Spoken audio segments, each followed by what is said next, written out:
The downpour hammered the streets of Seattle like 1,000 tiny hammers, turning sidewalks into silver mirrors. Through the blur of the windshield, Victoria Hale eased her Range Rover toward the gate of Riverside Preparatory Academy, the city's most exclusive private school. She was supposed to be on a conference call. Deals never waited in her world of investment banking. But something outside the window caught her eye. A small figure on a bench by the school gates, drenched to the skin, chewing a sandwich wrapped in damp paper. For a heartbeat, she thought her tired eyes were playing tricks on her. But no. The slumped shoulders, the too-thin frame, the familiar backpack. It was Ethan, her 12-year-old adopted son. The boy she'd rescued from a foster system that nearly swallowed him whole. "Ethan?" she whispered, disbelief strangling the word. Without thinking, Victoria slammed the brakes, threw the SUV into park, and bolted into the rain. Water soaked her cream suit in seconds, but she didn't care. "Ethan," her voice cracked through the storm. "What on earth are you doing out here?" The boy froze, his sandwich halfway to his mouth. When he looked up, his dark eyes that had once melted her heart, were wide with guilt and fear. "Hi, Mom," he murmured, trying to hide the sandwich behind his back as though it were contraband. Victoria's heart twisted. She shrugged off her trench coat and wrapped it around him. He was shivering, his hair plastered to his forehead. "Sweetheart, you're freezing. Why aren't you inside? Where's Mr. Paulson?" Mr. Paulson, the new driver-turned-caretaker, was supposed to pick Ethan up after school every day. Victoria had hired him 6 months ago on glowing references. References that, she now realized, she'd never personally verified. Ethan bit his lip. He said, "You didn't leave money for lunch again." The words hit her like a slap. "Didn't leave? Ethan, that's not true. You have a meal plan." He just shrugged, small shoulders trembling beneath the coat. "I didn't want to bother you," he said softly. "You're always busy." Victoria stared at him, at the patched-up knees of his uniform, the frayed cuffs, the sneakers that were supposed to be brand new. Something was horribly wrong. She ushered him into the car. The heater hissed warm air, but inside her chest an icy dread spread wider by the second. "Tell me the truth, honey," she said, forcing calm into her voice. "How long have you been eating like this?" Ethan hesitated, then whispered, "Since Monday." Monday? It was Thursday. 4 days of vending machine lunches in the rain. Her mind raced through the possibilities. Maybe an accounting mix-up, maybe negligence by school staff, but the unease refused to budge. He looked at her, eyes glistening. "Mr. Paulson said, you don't want to waste money on me anymore, because I'm not really your son." The words gutted her. Rain or tears blurred the windshield. She couldn't tell which. By the time they reached home, a glass-walled modern house overlooking Lake Union, Ethan had fallen asleep in the passenger seat, small and fragile under the oversized coat. Victoria carried him inside, ignoring the price tag of her soaked heels and the trail of water across the marble floor. Mr. Paulson waited in the foyer, his expression a picture of rehearsed concern. "Ms. Hale, thank heavens, I was just about to call the police." Ethan never showed up at the pickup spot. Her tone sliced through the air. "Really? Because I found him eating alone in the rain." He blinked, then quickly masked his surprise. "Then?" "Oh, must have misunderstood his schedule." "You said I was on a business trip," she shot back. "Why would you say that?" He laughed nervously. "Slip of the tongue, ma'am." The boy probably misheard, but Victoria had negotiated billion-dollar mergers. She knew the language of lies. She saw it in the twitch of his jaw, the flicker of his eyes toward the staircase. Calculating, evasive. "Ethan's tired," she said evenly. I'll put him to bed. When she returned, she was no longer the corporate powerhouse everyone feared in the boardroom. She was a mother on a mission. Mr. Paulson, she said, bring me the household expense folder. Now. He hesitated. It's late, ma'am. Maybe tomorrow. Now. The silence stretched. Then, with a tight smile, he disappeared upstairs. While he was gone, Victoria checked Ethan's backpack. Inside were notebooks with missing pages, taped-together pencils, and, at the bottom, a crumpled piece of paper stained by rain. Her breath caught as she read the childish handwriting. Mom doesn't want me anymore. Mr. Paulson said she's tired of pretending I'm her son. I'll try to be better so she'll keep me. A sound escaped her. A sharp, broken gasp she didn't recognize as her own. She pressed the note to her chest. When Paulson returned, he held a thin folder, too thin. These are all the receipts, he said. Victoria flipped through them. The ink was still fresh. The store names generic, some non-existent. Interesting, she murmured. All dated this week. Where are the last 6 months? He shrugged. Coffee spill. Destroyed most of the old ones. You've never spilled coffee in your life, she said. You label your spices alphabetically. His smile faltered. Maybe I've changed. No, she said quietly. You haven't changed. You've just been caught. The air thickened. Then, with icy calm, she said, Get out of my house. He sneered, confidence returning. You think anyone will believe you? You barely see that kid. Everyone knows your career comes first. The words stung because they held a shard of truth, but only a shard. She met his gaze, steady and cold. Leave. Now. He stepped closer, voice low. You don't know what you're starting, Ms. Hale. Neither do you, she said, tapping her phone screen. Because I've been recording this conversation since you walked down those stairs. His face drained of color. She pointed to the door. Go pack. Security will escort you in 10 minutes. When the door finally slammed behind him, Victoria sagged against the wall. Her son's note trembled in her hand. Sleep didn't come that night. Instead, Victoria sat in her home office, scrolling through bank statements until her eyes burned. Every month, $5,000 was transferred to an account marked Ethan's education fund, an account Paulson managed. But the school ledger showed unpaid tuition and cafeteria debts stretching back months. The numbers told a story of systematic theft. At 3 a.m., she called the only person she trusted outside her firm, Detective Nadia Cole, a childhood friend who now ran a private investigative agency. Nadia, Victoria whispered, I need your help, quietly.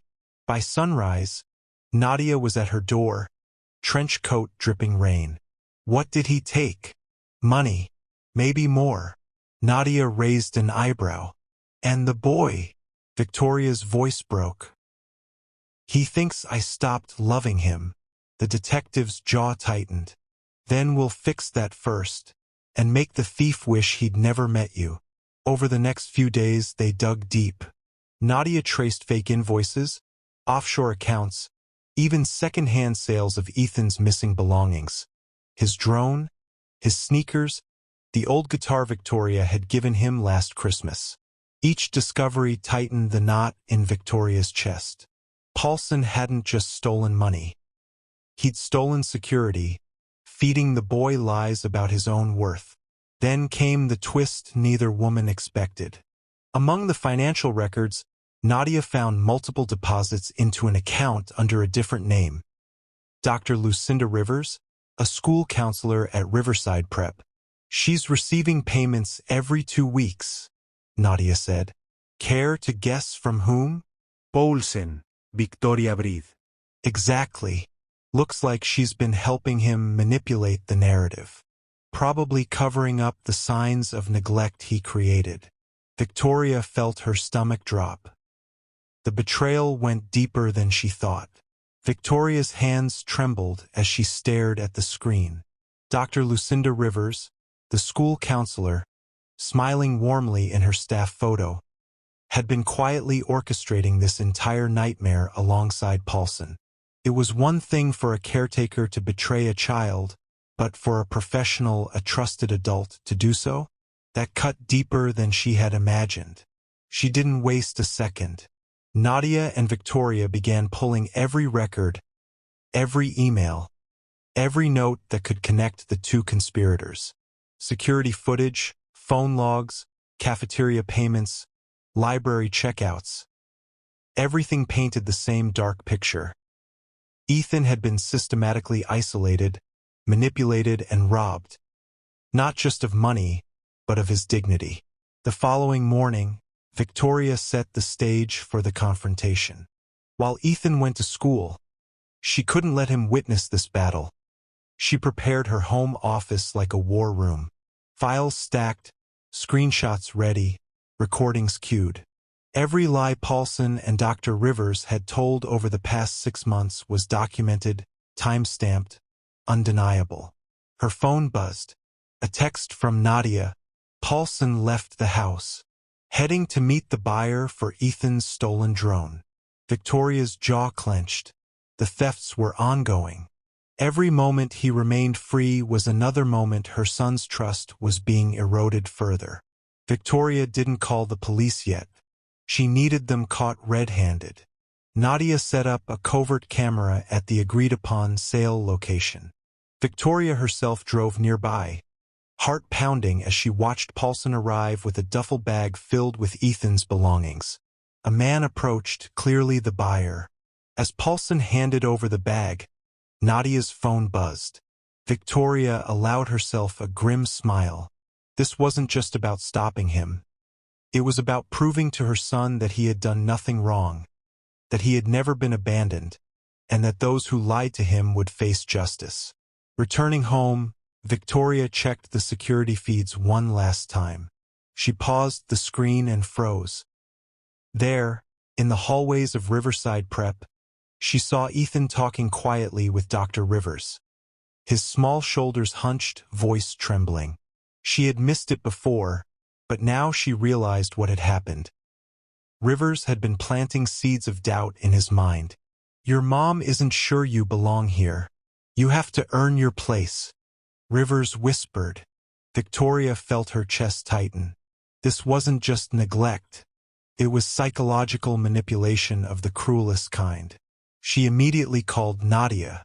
We need a full sweep of the school's internal communications and counselor logs. If she's done this with my son, she's done it with other children too. Nadia's reply was grave.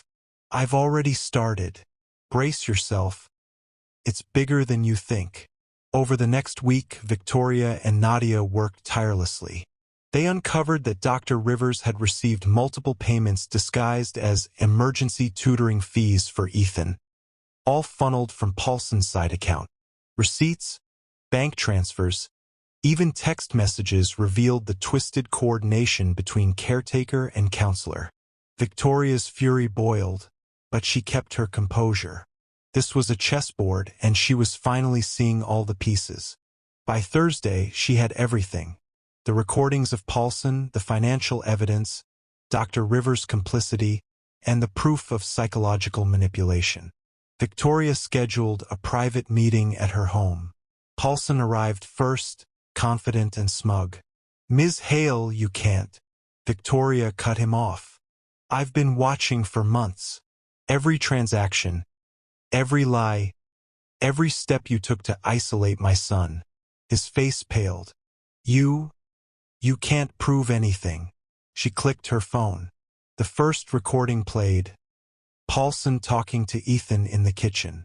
Your mom doesn't want you anymore. You need to behave if you want her to keep you.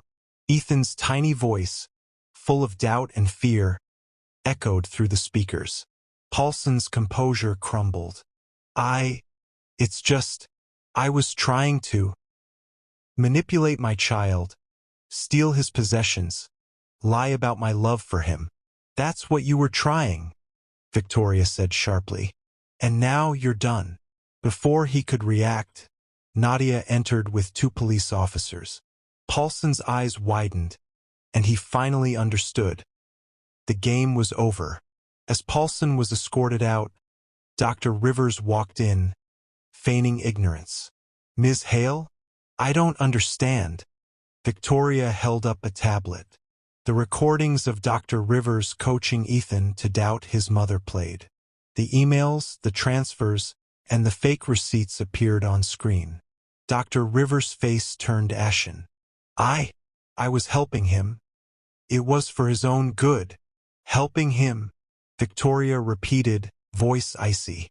You manipulated, isolated, and betrayed him for months. You made my son feel unloved because of lies you created. That is abuse. By the time police officers took her into custody, Dr. Rivers realized that every single lie had been documented and cataloged. Victoria finally went to Ethan's school and brought him home, holding him close. He clung to her, tears streaming, exhausted but safe. Mom, I thought you didn't care. Victoria held him tighter than she had ever held anyone. Ethan, I have always loved you. I would move mountains for you. I would never abandon you. He buried his face in her chest. I just wanted to make you proud. You already do, she whispered. And you always will. The following months were a whirlwind. Paulson was sentenced to prison for theft and psychological abuse, and Dr. Rivers lost her license and faced legal consequences for her actions. Victoria invested in Ethan's school and therapy, ensuring he had every opportunity to flourish. He thrived, joining the piano club, excelling in science, and finally feeling the unconditional love he had always deserved.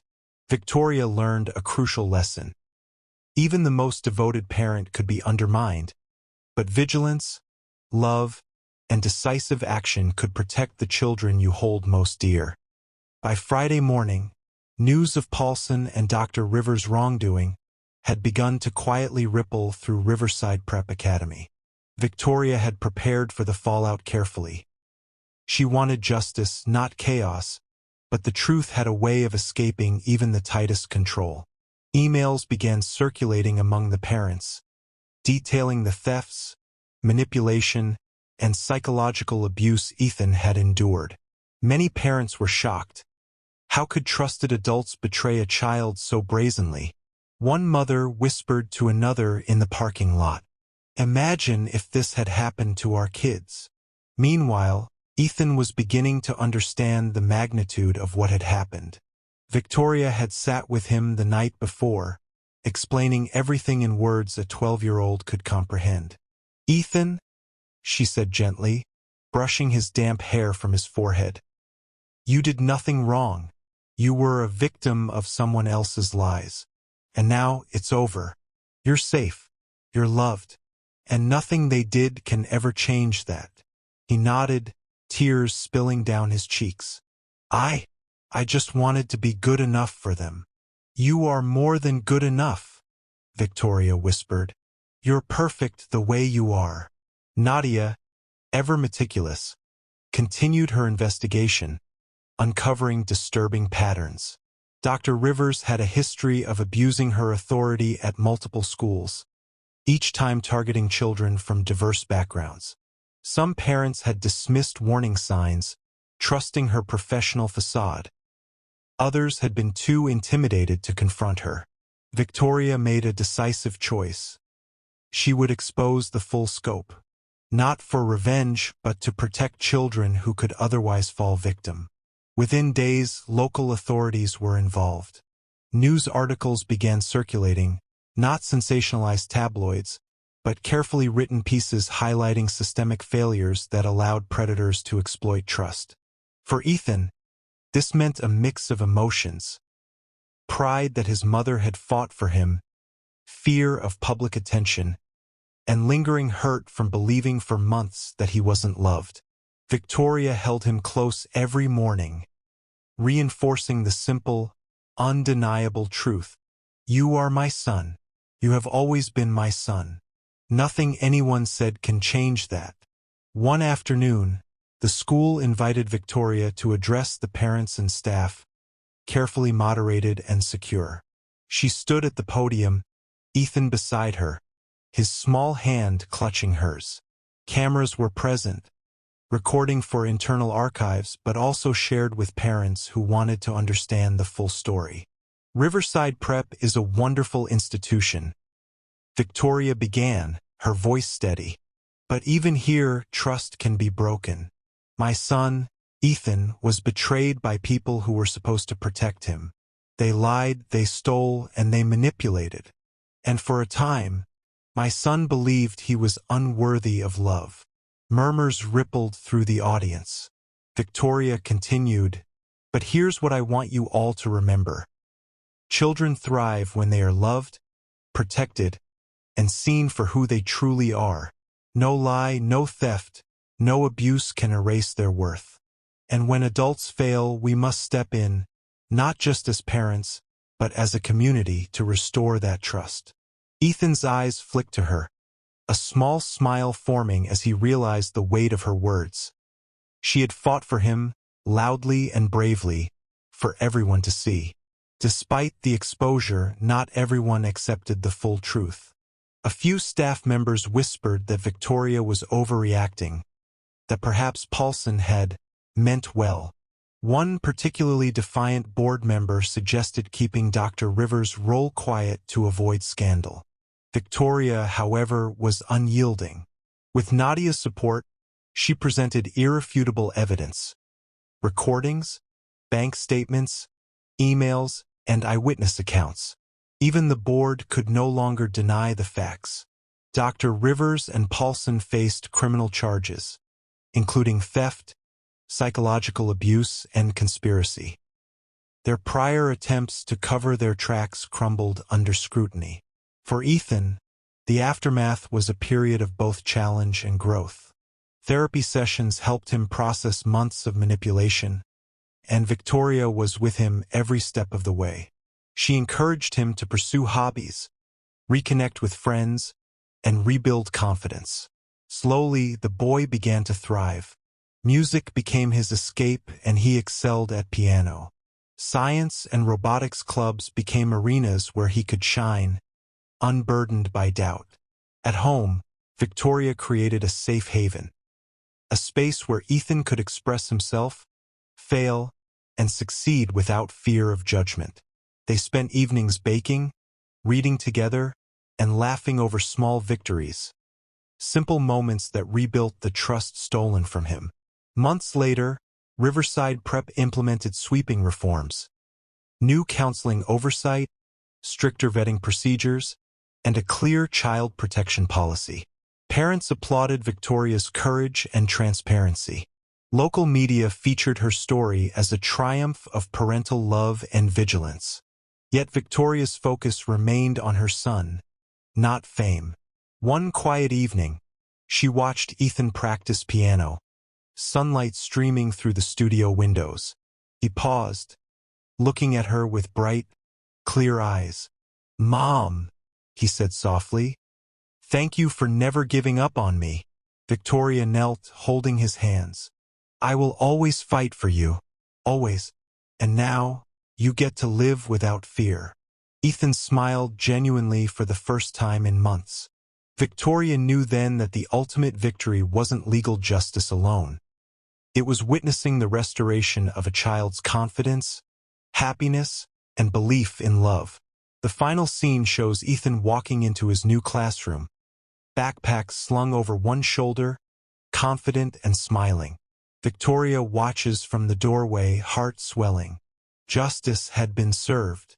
Lies had been exposed. Trust had been rebuilt. But the most important truth endured: unconditional love can withstand any betrayal. Victoria whispered to herself, "No one can ever touch what we have, Ethan. Not them, not anyone." And for Ethan, that was enough. A boy once convinced he was unworthy now knew he belonged. And that love, when fought for with courage and integrity, always triumphs.